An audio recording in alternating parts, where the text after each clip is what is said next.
मैनियाक corp 2। तो movie के first part में हमने देखा था कि जब कॉर्डल ट्रक लेकर भाग रहा था तो एक लोहे की रॉड उससे टकरा गई थी, जिसकी वजह से वो ट्रक एक नदी में गिर जाती है। फिर पुलिस के काफी ढूंढने पर भी उन्हें नदी में कॉर्डल नहीं मिलता, जिसकी वजह से सभी पुलिस ऑफिसर उसे मरा हुआ मान लेते हैं। इसके बाद हमें नदी में किसी के तैरने की आवाज आती है। तभी कोई पुलिस की एक पुरानी कार लेकर यहाँ से चला जाता है। अब अगले सीन में हम एक ग्रोसरी स्टोर को देखते हैं, जहाँ एक चोर आकर स्टोर का सामान चुराने लगता है, पर स्टोर का ओनर उसे देख लेता है और वो उससे बात करने की कोशिश करता है। तभी वो चोर उस ओनर को गन पॉइंट पर ले लेता है, जिससे वो ओनर चुपके से साइलेंट अलार्म को प्रेस कर देता है और पुलिस के पास यहाँ की लोकेशन चली जाती है। इधर स्टोर में चोर उस ओनर से सभी पैसे मांगने लगता है। फिर वो चोर को दिखाता है कि उसके पास पैसे नहीं है, इसीलिए वो चाहे तो स्टोर से कोई भी सामान ले सकता है। तभी उस आदमी की नजर वहाँ रखी लॉटरी टिकट पर जाती है। फिर वो उस ओनर से टिकट को स्क्रैच करवाता है, जिसमें से 5000 बक्स का इनाम निकलता है। ये देखकर वो चोर काफी खुश होता है। तभी वहाँ पर कॉर्डेल आ जाता है, जिसे देखकर वो चोर उसे शूट करने की कोशिश करता है, लेकिन कॉर्डेल पर गोली का कोई असर नहीं होता। अब स्टोर का ओनर कॉर्डेल को पुलिस ऑफिसर समझकर काफी खुश होता है, पर तभी कॉर्डेल उस चोर से गन लेकर स्टोर के ओनर को मार डालता है और फिर वो उसको गन देकर वहाँ से भाग जाता है। तभी यहाँ पुलिस ऑफिसर आ जाती है, जो उस चोर के हाथ में गन देखकर उसे शूट करके मार डालते हैं, क्योंकि उन्हें लग रहा था कि वो चोर उन्हें भी शूट करने वाला है। इसके बाद पुलिस स्टोर के अंदर चेक करने के लिए जाती है, जहां उन्हें स्टोर के ओनर की डेड बॉडी मिलती है। अब अगले दिन जैक और टेरेसा डिप्टी कमिश्नर डोयले के पास होते हैं, जहां टेरेसा को लग रहा था कि कॉर्डेल अभी भी जिंदा है, लेकिन कमिश्नर को उसकी बात पर यकीन नहीं होता। तभी जैक उनसे अपनी ड्यूटी ज्वाइन करने के बारे में पूछता है, जिस पर डिप्टी कमिश्नर उन्हें साइकोलॉजिस्ट रिले से मिलने के लिए बोलता है। इसके बाद ये दोनों रिले से मिलते हैं, जो उनसे कॉर्डेल के बारे में पूछने लगती है। कॉर्डेल की बात सुनकर जैक और टेरेसा के बीच बहस हो जाती है, जिससे टेरेसा यहाँ से चली जाती है। ये सब देखकर रायली जैक को ड्यूटी ज्वाइन करने के लिए मना कर देती है, क्योंकि वो मेंटली फिट नहीं था। दूसरी तरफ हम एक चोर को देखते हैं, जिसे लेफ्टिनेंट मैकनी शूट करके मार डालता है। अब कोई भी ऑफिसर जब किसी को शूट करता है तो उसे साइकोलॉजिस्ट के पास जाना पड़ता है, इसीलिए मैकनी अगले दिन रिले के पास जाता है, जहां रिले उससे उसके पार्टनर के बारे में पूछती है, जिसने कुछ दिन पहले सुसाइड कर लिया था। पर मैकनी इस बारे में उससे बात नहीं करना चाहता था, इसीलिए वो वहां से चला जाता है। अब रात में जैक एक न्यूज स्टैंड पर जाकर न्यूज़पेपर पढ़ने लगता है। उस न्यूज स्टैंड का अटेंडेंट अंधा होता है। तभी कॉर्डेल वहां आकर जैक पर पीछे से हमला करके उसे मार डालता है। जैक की आवाज सुनकर अटेंडेंट तुरंत पुलिस के पास कॉल करता है। फिर जब टेरेसा को जैक की मौत के बारे में पता चलता है तो वो काफी ज्यादा दुखी होती है। मैकनी को टेरेसा पर शक होता है। इस पर टेरेसा उससे कहती है कि अगर तुम्हें जैक के मर्डरर के बारे में जानना है तो तुम कमिश्नर से बात करो। उसके बाद मैकनी कमिश्नर के पास जाकर उनसे बात करता है, जहां मैकनी को पता चलता है कि कॉर्डेल को गलत केस में फंसाकर जेल में डाला गया था और इसमें कमिश्नर भी शामिल था, इसीलिए कमिश्नर इस बात को प्राइवेटली रखना चाहता था। अगले सीन में एक ऑफिसर एक आदमी के कार को टो करने वाला होता है, जहां वो आदमी उससे काफी रिक्वेस्ट करता है, पर वो ऑफिसर उसकी बात नहीं मानता। तभी कोई उसके सिर पर अटैक करके उसे मार डालता है और डेड बॉडी को हुक में लटका कर वहाँ से जाने लगता है। फिर उस आदमी को अपनी कार मिल जाती है, जिससे वो काफी खुश होता है। इधर जैक के किलर के बारे में जानने के लिए रायली न्यूज स्टैंड पर जाती है और उस अटेंडेंट से पूछती है कि क्या तुमने जैक के किलर की बॉडी को टच किया था। इस पर अटेंडेंट उसे बताता है कि उस किलर की बॉडी बर्फ की तरह ठंडी थी, जैसे कि वो कोई डेड बॉडी हो। ये सुनकर रायली काफी हैरान होती है और वो सोचने लगती है कि शायद टेरेसा सही बोल रही थी। उधर पुलिस उस आदमी को पकड़ लेती है, जिसकी कार एक ऑफिसर टो करने वाला था। अब क्योंकि उस ऑफिसर को किसी ने मार दिया था, इसीलिए वो आदमी इन ऑफिसर को बताता है कि उस ऑफिसर को किसी बड़े से ऑफिसर ने मारा था, पर ये ऑफिसर उसकी बातों पर यकीन नहीं करते।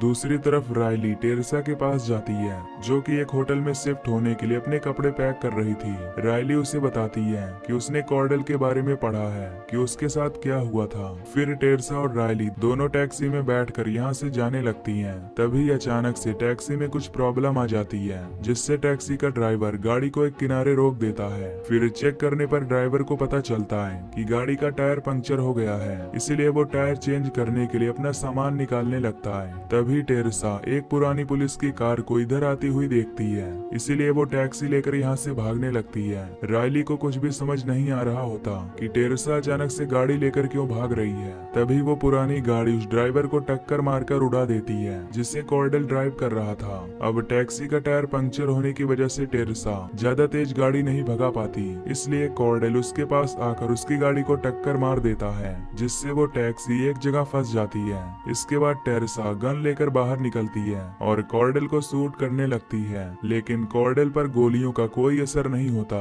जिसकी वजह से वो टेरेसा को दूर फेंक देता है। रायली भी कार के अंदर होती है, तभी कॉर्डेल उसके पास जाकर उसका हाथ स्टीयरिंग में लॉक कर देता है और गाड़ी को धक्का देकर हाईवे पर भेज देता है। तभी टेरेसा को एक चैनसो मिल जाता है, जिसे लेकर वो कॉर्डेल पर अटैक करने लगती है, लेकिन कॉर्डेल चैनसो को फेंक देता है और टेरेसा का गर्दन तोड़कर उसे मार डालता है। इधर रायली गाड़ी में लटकी हुई होती है जो हाईवे पर चली जाती है। हाईवे पर वो गाड़ी बहुत सी गाड़ियों से टकराने लगती है। अब किसी तरह रायली गाड़ी के अंदर बैठ जाती है, तभी उसके सामने एक कार आती है, जिसे बचाने के चक्कर में रायली का एक्सीडेंट हो जाता है। कुछ देर बाद यहाँ मेडिकल टीम आकर रायली को चेकअप के लिए भेजने लगती है। तभी रायली के पास मैकनी आता है जो उससे इंक्वायरी करने लगता है। रायली उसे बताती है कि मैंने कॉर्डेल को देखा है। अगले सीन में हमें पता चलता है कि कोई नया किलर अलग अलग स्टेज डांसर को मार रहा है। इस केस के बारे में न्यूज रिपोर्टर रायली और कमिश्नर से बात करता है। तभी रायली उसे कॉर्डेल के बारे में बताती है। ये सुनकर कमिश्नर उसे शांत रहने के लिए बोलता है, लेकिन रायली उसकी बात नहीं मानती, जिससे वो न्यूज रिपोर्टर इस शो को बंद कर देता है। शो बंद होने के बाद कमिश्नर रायली को सस्पेंड करने की धमकी देता है। इस पर रायली उससे कहती है कि कॉर्डेल तुम्हें जल्द ही मिलेगा। दूसरी तरफ स्टीवन नाम का एक आदमी क्लब में बैठकर यही न्यूज देख रहा होता है। फिर न्यूज बंद होने के बाद वो एक स्टेज डांसर को देखता है। उस डांसर को देखकर स्टीवन उस पर फिदा हो जाता है। स्टेज शो खत्म होने के बाद वो डांसर वॉशरूम में फ्रेश होने के लिए जाती है। तभी कोई आदमी उसके डोर को तोड़ने की कोशिश करता है, जिसे देखकर वो डांसर काफी डर जाती है। इसके बाद कोई वॉशरूम की विंडो तोड़कर उस डांसर के पास चला आता है। तभी हम देखते हैं कि वो स्टीवन है। स्टीवन उस डांसर का गला दबाकर उसे मारने की कोशिश करता है, लेकिन तभी वहाँ कॉर्डेल आ जाता है जो उस डांसर का गला दबाने लगता है। इसी बीच वहाँ दो पुलिस ऑफिसर आ जाती हैं। फिर कॉर्डेल उन दोनों पुलिस ऑफिसर्स को मार देता है और स्टीवन के साथ यहाँ से भाग जाता है। अब स्टीवन कॉर्डेल को एक सीक्रेट रूम में ले जाता है, जहाँ वो कॉर्डेल को कुछ डांसर लड़कियों की फोटो दिखाता है जिसे उसने मार दिया होता है। स्टीवन कॉर्डेल को ये सब बता रहा था, पर कॉर्डेल कुछ भी नहीं बोल पा रहा था क्योंकि उसका फेस पूरी तरह खराब हो चुका था। फिर कॉर्डेल किसी तरह उसे अपना नाम बता देता है, जिसे सुनकर स्टीवन समझ जाता है कि वो ही कॉर्डेल है, इसलिए वो उससे दोस्ती कर लेता है। इसके बाद कॉर्डेल वहाँ से जाने लगता है। तभी स्टीवन उससे कहता है कि मैं तुम्हारा इंतजार करूंगा। उधर मैकनी उस डांसर की मदद से स्टीवन को पकड़ने का प्लान बनाता है, क्योंकि वो केवल स्टेज डांसर को ही अपना शिकार बनाता है, इसलिए वो फिर से मर्डर करने के लिए क्लब में जरूर आएगा। इसके बाद कमिश्नर, रायली, मैकनी और वो डांसर जिसका नाम चेरिल होता है, ये चारों क्लब में चले जाते हैं। कुछ देर बाद स्टीवन यहाँ भी आ जाता है, जिससे चेरिल उसे पहचान जाती है और ऑफिसर को भी बता देती है। तभी स्टीवन इन्हें देखकर यहाँ से बच निकलने की कोशिश करता है, पर रायली उसे पंच मारकर नीचे गिरा देती है। इसके बाद मैकनी उसे जेल में डाल देता है। तभी स्टीवन मैकनी से कहता है कि मेरा दोस्त मुझे जल्द ही लेने के लिए आएगा। अब रात में कुछ ऑफिसर्स गन चलाने की प्रैक्टिस कर रहे होते हैं। तभी वहाँ कॉर्डेल आकर उन सभी को मार डालता है। फिर वो अंदर जाकर बाकी के कुछ ऑफिसर्स को शूट करके मारने लगता है। इसके बाद कॉर्डेल स्टीवन को जेल से बाहर निकाल कर ले जाता है। अब इस बात का पता जब मैकनी को लगता है तो वो काफी हैरान होता है। पुलिस स्टेशन आने के बाद मैकनी को पता चलता है कि कॉर्डेल ने स्टीवन के साथ एक और क्रिमिनल को फ्री करा लिया है।